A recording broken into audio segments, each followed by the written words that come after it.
안녕하세요 여러분, 우리동네 뉴스입니다. 저는 경인투데이 뉴스 김지영 기자고요. 반갑습니다.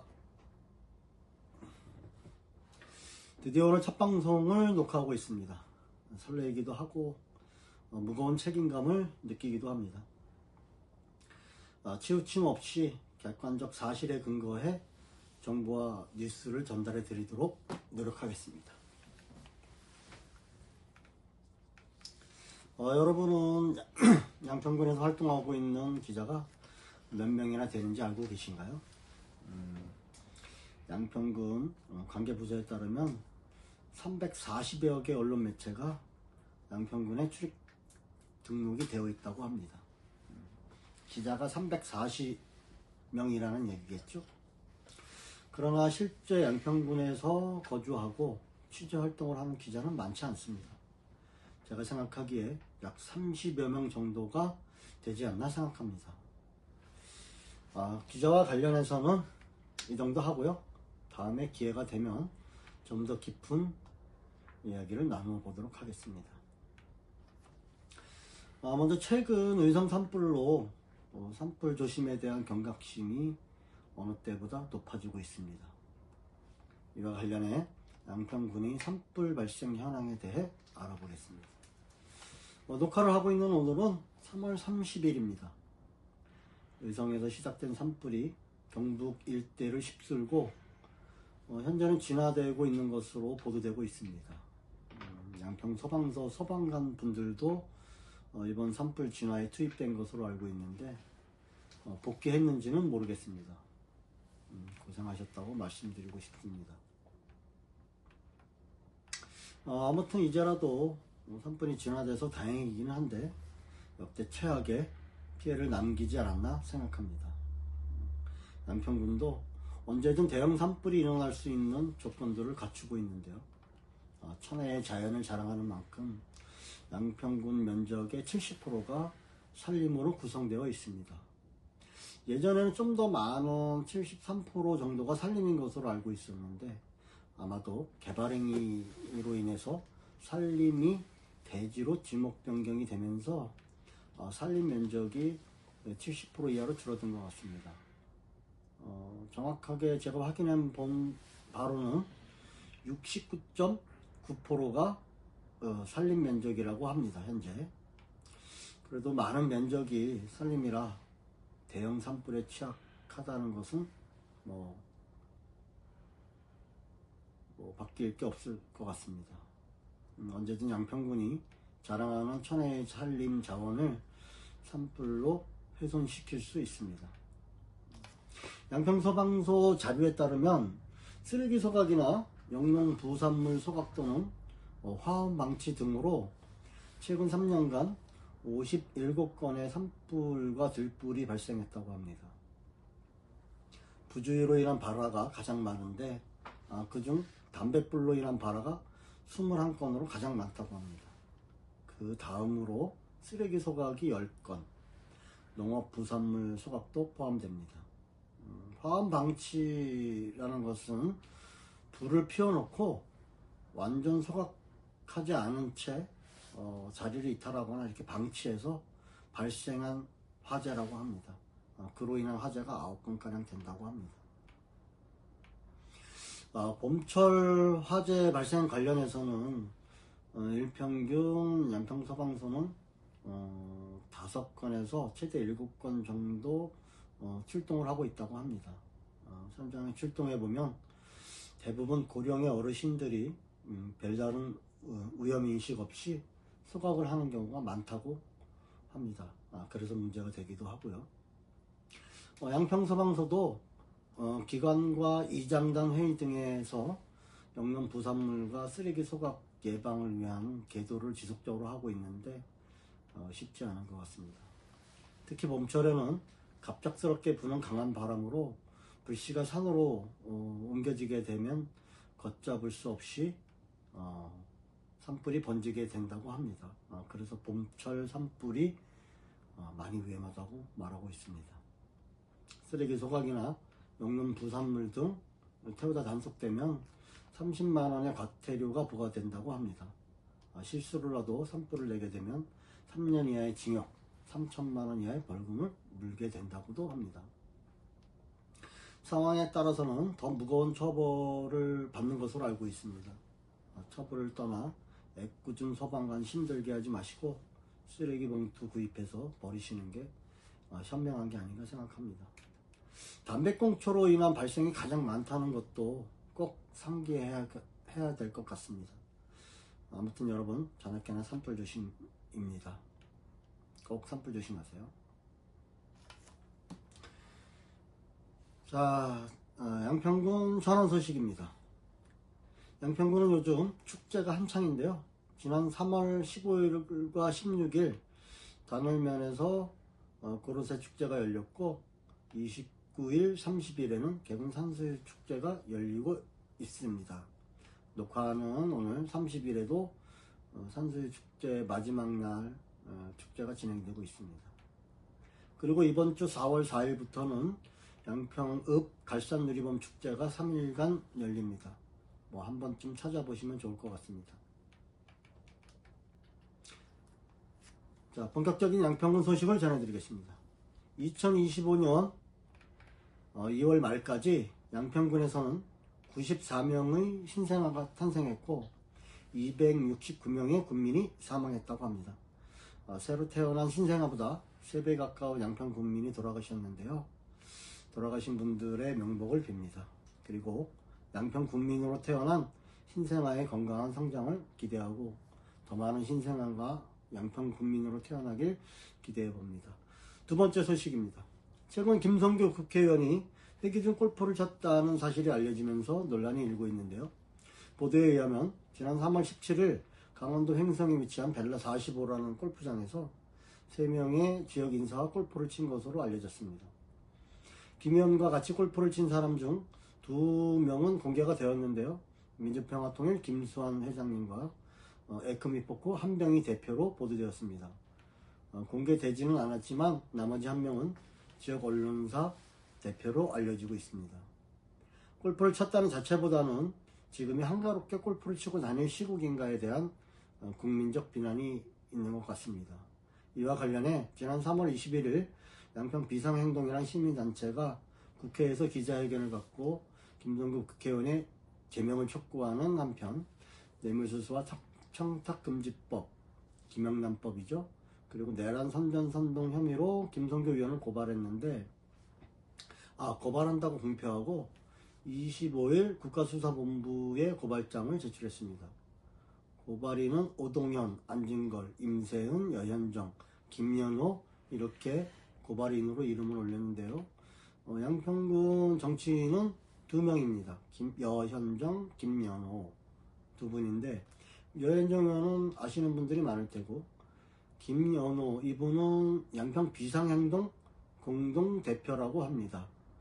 더불어민주당 여주 양평 지역위원회 사무국장을 맡고 있기도 하고요. 김성교 의원은 이와 관련해서 별다른 입장을 내놓고 있지는 않는데요. 골프 친 것이 무슨 큰 문제냐 이렇게 말한 것으로 알려졌습니다. 물론 골프 자체는 문제가 없을 수 있지만 시기적으로 비난받기 충분하지 않나 생각합니다. 다음 뉴스입니다. 지난 22대 총선 때 공직선거법 위반으로 기소된 더불어민주당 여주양평 최재관 지역위원장과 여현정 의원의 재판이 열렸습니다. 이 자리에는 디올백으로 유명한 최재형 목사도 같은 혐의로 기소돼 재판을 받았는데요. 재판을 좀 살펴보면 지난해 12월 5일 첫 재판이 있었고 올해 2월 13일 두 번째 공판이 있었습니다. 그리고 27일 세 번째 공판이 있었는데요. 다음 재판은 6월 19일 2시에 열리는데 이날 아마 검사의 구형이 있을 것으로 생각됩니다. 어떻게 될지 모르겠지만 그렇게 될 것으로 보입니다. 검사가 주장하는 공소유지를 살펴보면 최재형 목사는 미국 국적의 외국인으로 선거운동을 할 수 없음에도 최재관 후보의 선거운동을 했다. 이 과정에서 최재관 여현정이 공모했다. 이렇게 보고 있는 것으로 보입니다. 그 근거로는 지난 총선 때 여주와 양평에서 최재형 목사 초청 시국 강연을 사전에 계획해 선거운동 목적으로 시국 강연을 개최했다는 이런 이유로 보고 있습니다. 그리고 시국 강연에서 최재관 후보를 지지하는 것으로 보이는 연호를 했다는 게 검찰의 공소 취지입니다.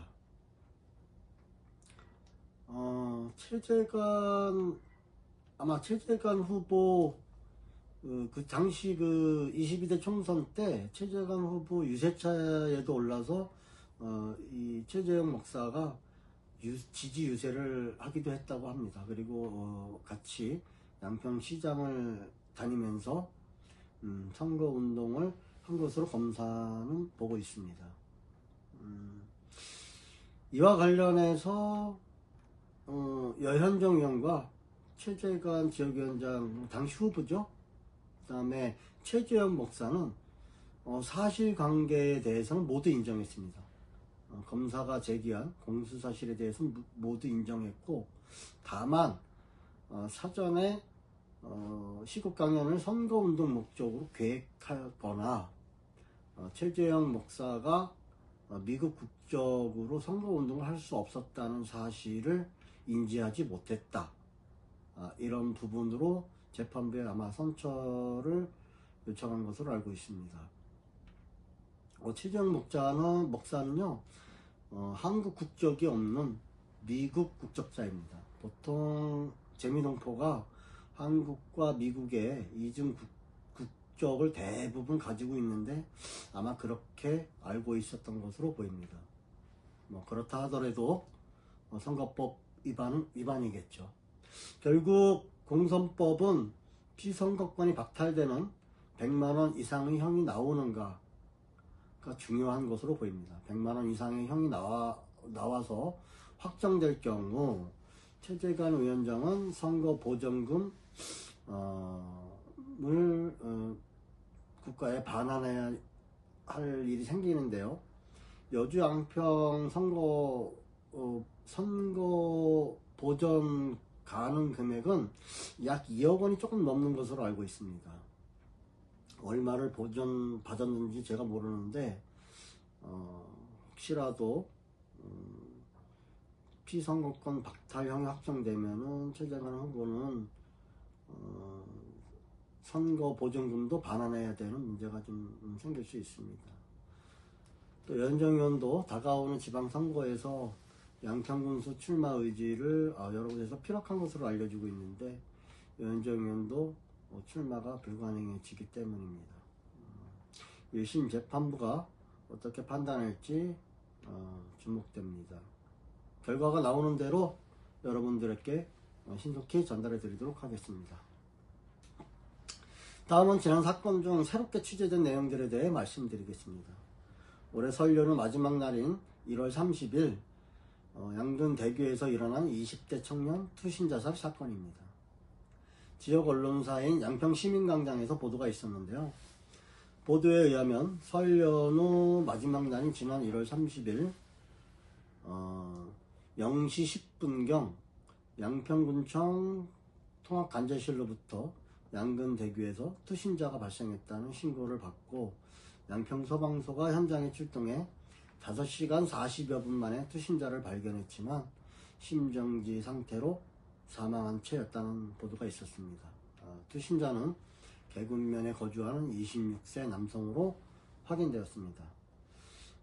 이 사건에서 우리 동네 뉴스는 양평군 통합간제센터의 신고로 119가 출동했다는 보도에 주목하고 양평군 통합간제센터의 역할에 대해 취재하던 중 새로운 사실을 알게 되었습니다. 당시 1차 투신을 막은 것은 양평군 통합간제센터 관제사의 판단과 경찰의 빠른 출동으로 막을 수 있었던 것으로 보입니다.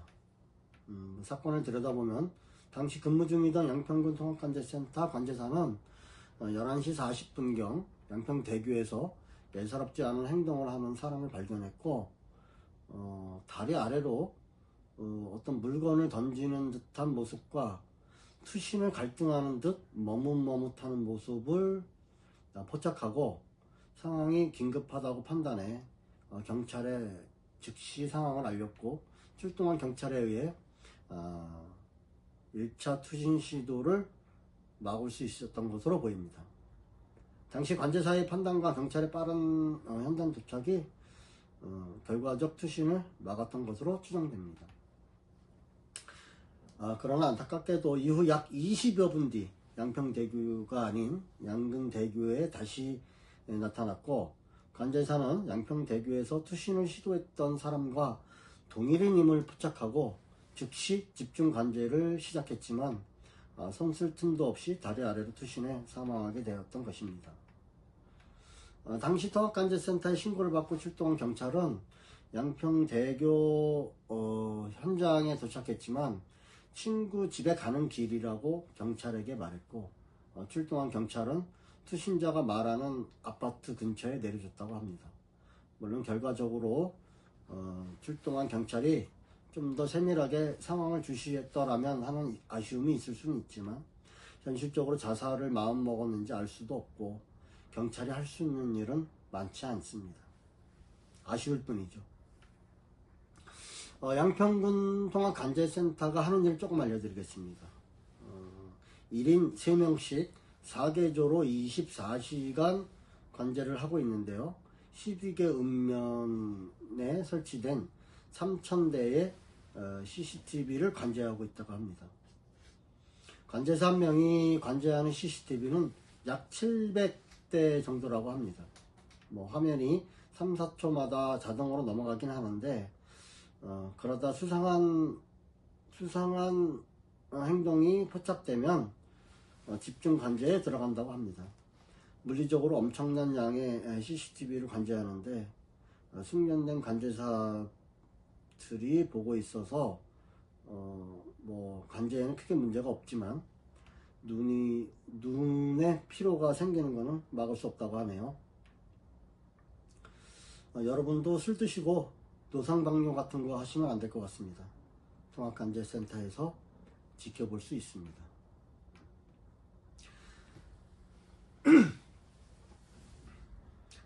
다음 뉴스를 전달해 드리겠습니다. 지난해 떠들썩했던 뉴스인데요. 지평면사무소의 한 공무원이 8억여 원의 공금을 횡령한 사건입니다.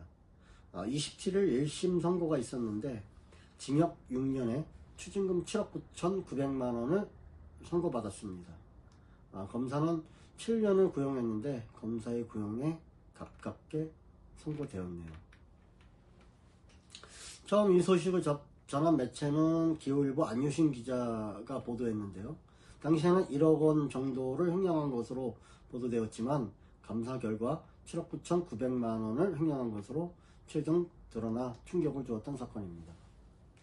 사건 경위를 살펴보면 2023년 후반부터 2024년 감사가 시작되기 전인 11월 7일까지 51건을 횡령했고 횡령한 돈은 재판부에 의하면 도박으로 탕진했다고 합니다. 51건 중에는 산불감시원의 임금도 포함되어 있었고 건설회사 9곳이 공사 대금이 미집행되어 있었다고 합니다. 나머지는 지평면에서 관리하는 공공시설 등의 전기세를 횡령한 것으로 밝혀졌습니다. 보통 면장과 부면장은 민원 현장과 행사 등으로 외근이 많을 수밖에 없는데 당시 주무관이 이 점을 악용해 자신의 계좌로 공금을 이체하는 방법으로 횡령한 것으로 밝혀졌습니다. 공무원이 횡령한 7억 9,900만 원 중 8천만 원은 최종 횡령에 이르기 전에 환수해서 최종 지평면 면사무소의 공금 손실은 7억 2천여만 원인 것으로 보입니다. 8천만 원이 회수되었다고 횡령 금액이 아닌 것은 아닙니다. 일단 횡령 계좌로 송금은 되었었기 때문에 공금 횡령금으로 포함됩니다. 결국 횡령된 예산은 양평군 세비로 메워야 하는 상황으로 지난 12월에 예비비로 3억 원 가량을 충당했고, 올해 재정보증보험에서 나온 보상금으로 2억 원 정도의 보험료가 나왔다고 합니다. 이 돈은 추경으로 지평면사무소에 지급될 예정이라고 합니다. 나머지 2억 원의 손실이 더 있는데요. 이 부분은 세금의 손실은 있었습니다. 다만 당시 이 횡령을 한 공무원이 허위 사업으로 이 세금을 횡령한 것입니다. 그러니까 미지급한 금액은 없는 것이죠. 이 직원이 어떤 사업이 있는 것처럼 꾸며서 횡령을 했기 때문에 세비는 횡령이 되었지만 일반 민간인이나 민간업체에서 지금 어떤 그 사업을 실행한 게 아니기 때문에 미지급된 것은 아닙니다.